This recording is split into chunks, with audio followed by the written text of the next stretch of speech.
नमस्कार।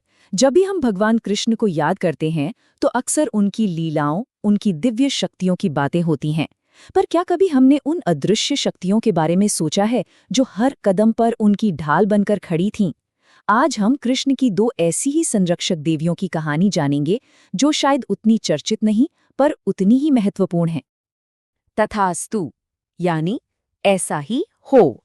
ये शब्द सिर्फ एक आशीर्वाद नहीं है, बल्कि उस गहरी आस्था का, उस अटूट विश्वास का प्रतीक है जो हमारी आज की कहानी की आत्मा है।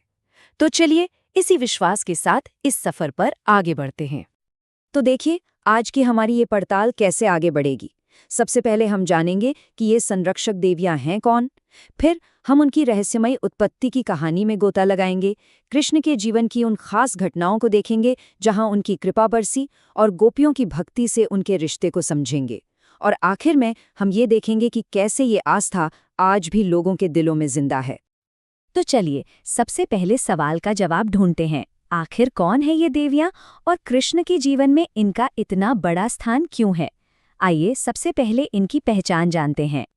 इनका नाम है बंदी और आनंदी। माता इन्हें यादव वंश की कुल देवी के रूप में पूजा जाता है। अब कुल देवी का मतलब है वो दिव्य शक्ति जो एक पूरे कुल की, एक पूरे वंश की रक्षा करती हैं। तो ये सिर्फ देवियां नहीं थीं, बल्कि ये तो श्री कृष्ण के लिए एक तरह के दिव्य ढाल थीं जो हर मुसीबत में उनके साथ खड़ी रहीं। और ये सिर्फ कहानियों की बात नहीं है, इसका जीता जागता सबूत आज भी ब्रज की पवित्र धरती पर मौजूद है। गोकुल और भांडीर वन के ठीक बीच में इनका एक प्राचीन मंदिर है जो उस जिंदा आस्था का गवाह है, जहां आज भी हजारों लोग इन देवियों से आशीर्वाद लेने पहुंचते हैं। अच्छा, तो अब सवाल ये उठता है कि ये शक्तिशाली देवियां आईं कहां से, इनकी उत्पत्ति कैसे हुई? और मजे की बात यह है कि इनकी कहानी और भी दिलचस्प हो जाती है, क्योंकि इनके जन्म को लेकर एक नहीं बल्कि दो अलग-अलग दिव्य कथाएं सुनाई जाती हैं। अब देखिए, एक कहानी कहती है कि ये देवियां उसी दिव्य व्रज शिला से बनी हैं जिससे भगवान बलराम की मूर्ति बनी थी। वहीं दूसरी कथा के हिसाब से ये खुद गायत्री माता का अवतार हैं जो एक ऋषि की कड़ी भक्ति से खुश होकर प्रकट हुई थी। अब कहानी चाहे कोई भी हो, एक बात तो साफ है, इनका रिश्ता सीधे सीधे दिव्यता से है। और इस आस्था की जड़ें कितनी गहरी हैं, इसका अंदाजा इस बात से लगता है कि इन पवित्र मूर्तियों को किसी और ने नहीं, बल्कि खुद कृष्ण के प्रपौत्र वज्रनाभ ने स्थापित किया था। सोचिए, ये बात इस कहानी को सिर्फ एक पौराणिक कथा से कहीं आगे ले जाकर एक पीढ़ी दर पीढ़ी चली आ रही विरासत बना देती है।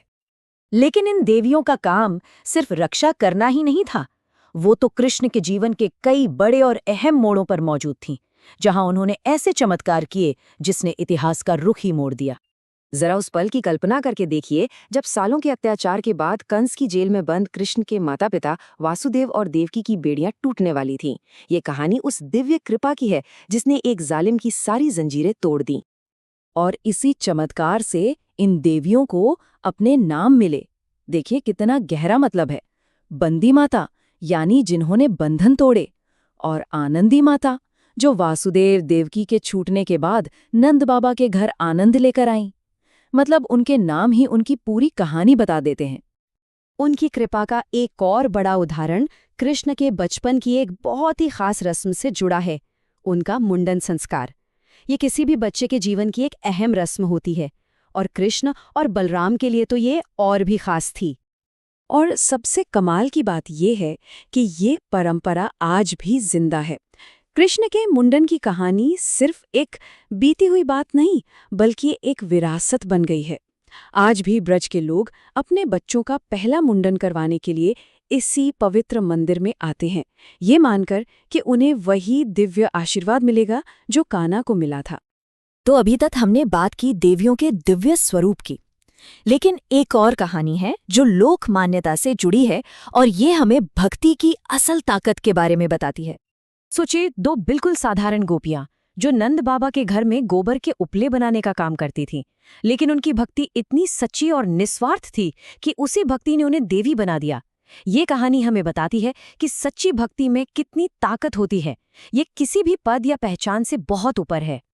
और ये सिर्फ कोई लोक कथा नहीं है, गर्ग संहिता जैसे बड़े ग्रंथ में भी इसका जिक्र मिलता है। वहाँ लिखा है कि जब महारास हो रहा था तो खुद राधा रानी का श्रृंगार करने का सौभाग्य इन्हीं गोपियों को मिला था। ये बात साबित करती है कि वो कोई आम सेविकाएं नहीं, बल्कि कृष्ण की दिव्य लीला का एक बहुत जरूरी हिस्सा थीं। ये सारी बातें तो हो गईं इतिहास और पुराणों की, लेकिन आज क्या ये आस्था आज भी उतनी ही मजबूत है? तो चलिए देखते हैं कि आज के दौर में बंदी और आनंदी माता की पूजा कैसे होती है। आज भी इस मंदिर में आस्था का सैलाब उमड़ता है। हर साल जात मेला लगता है, नए शादीशुदा जोड़े आशीर्वाद लेने आते हैं और छोटे बच्चों का मुंडन संस्कार भी यहीं होता है। हर रस्म इस समुदाय को अपनी कुल देवी से जोड़े रखती है। ये वो आस्था है जो किताबों में नहीं, बल्कि लोगों की जिंदगी में बसती है। यहाँ एक और दिलचस्प बात है, बंदी माता को अक्सर देवी दुर्गा के रूप में भी देखा जाता है। 10 भुजाओं वाली, राक्षसों का संहार करने वाली देवी। ये बात उन्हें सिर्फ एक स्थानीय कुलदेवी नहीं बनाती, बल्कि उस महान दिव्य शक्ति का प्रतीक बना देती है जिनकी पूजा पूरे भारत में होती है। तो ये सब जानने के बाद एक सवाल मन में आता है, आखिर इन कहानियों में ऐसी कौन सी शक्ति है? कैसे बंदी और आनंदी माता की ये कथा सदियों बाद भी पीढ़ी दर पीढ़ी एक पूरे समाज को आस्था के एक धागे में बांधे हुए है? और यहीं आकर हमारी ये कहानी एक पड़ाव पर पहुंचती है, ठीक वहीं जहां से हमने शुरुआत की थी। एक ऐसी आस्था के साथ जो हर दौर में मजबूत रही है, एक ऐसी कहानी के साथ जो आज भी रास्ता दिखाती है। तथास्तु, ऐसा ही हो।